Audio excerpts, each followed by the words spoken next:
It was his electrifying keynote address at the 2004 Democratic National Convention that put Senator Barack Obama of Illinois on the national stage for the first time. Hope in the face of difficulty, hope in the face of uncertainty, the audacity of hope. In the end, that is God's greatest gift to us, the bedrock of this nation. And now the junior senator is traveling nationwide to help campaign for fellow Democrats before the midterm elections. And he also has a lot of people wondering, is he running for president in 2008?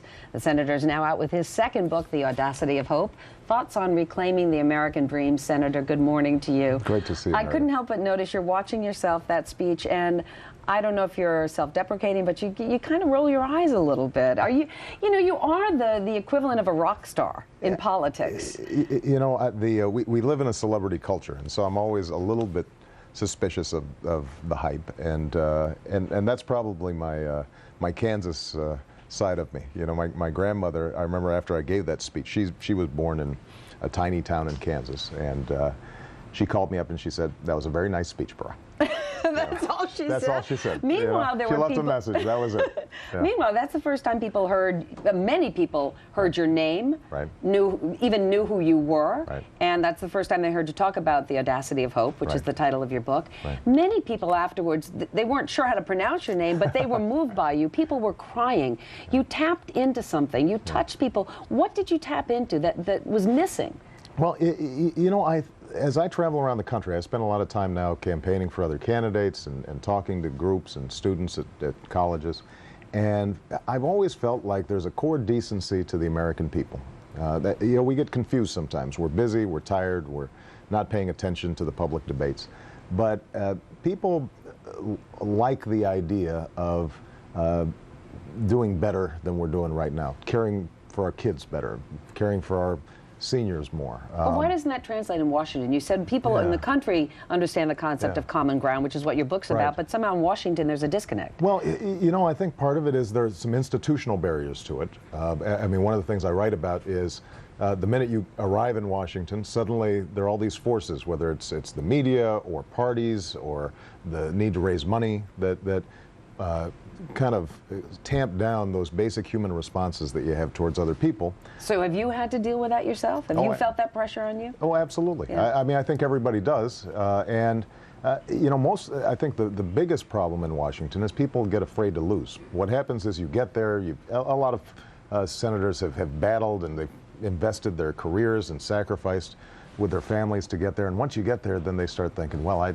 really want to hang on to my seat. And so you start saying things or doing things not because of what you believe, but rather because you think that it'll help you get reelected. I know you don't want to talk about 2008. I know you don't want to, but I have today's New York Times, the op-ed, David Brooks, conservative voice, "Run, Barack, run." Barack Obama should run for president. He should run first for the good of his party. It would demoralize the Democrats to go through a long primary season with the most exciting figure in the party, that would be you, looming off in the distance like some unapproachable dream. If your party says to you, we need you, and there's already a drumbeat out there, will you respond? Well, you know, the way presidential campaigns work these days, you're never drafted, right? I think you have to make an affirmative decision to run, and it's an enormous decision because this is serious business and it's serious times. Are you qualified, do you think? Well, I think there are two people who are qualified to be president, Bill Clinton and George H.W. Bush, because they've done it before. Everybody else, I think, has to figure it out on the job, because this is an immense country and we're facing issues around health care and energy and education and foreign policy, obviously, what we're going to do in Iraq.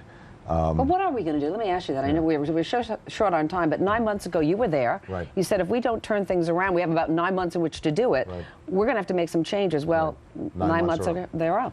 It is time for us to start a phased withdrawal, and that doesn't mean that we pull all the troops out at once, but we have to send a strong signal to the Iraqis that it is time for you guys to take control of your country, and to the powers in the region, including Syria and Iran, which have been standing on the sidelines to say, you've got to be invested in trying to bring about some sort of peaceful solution. Well, if you were president now, when would you start that withdrawal? Immediately? Well, I would start planning with the Joint Chiefs right now. Yeah.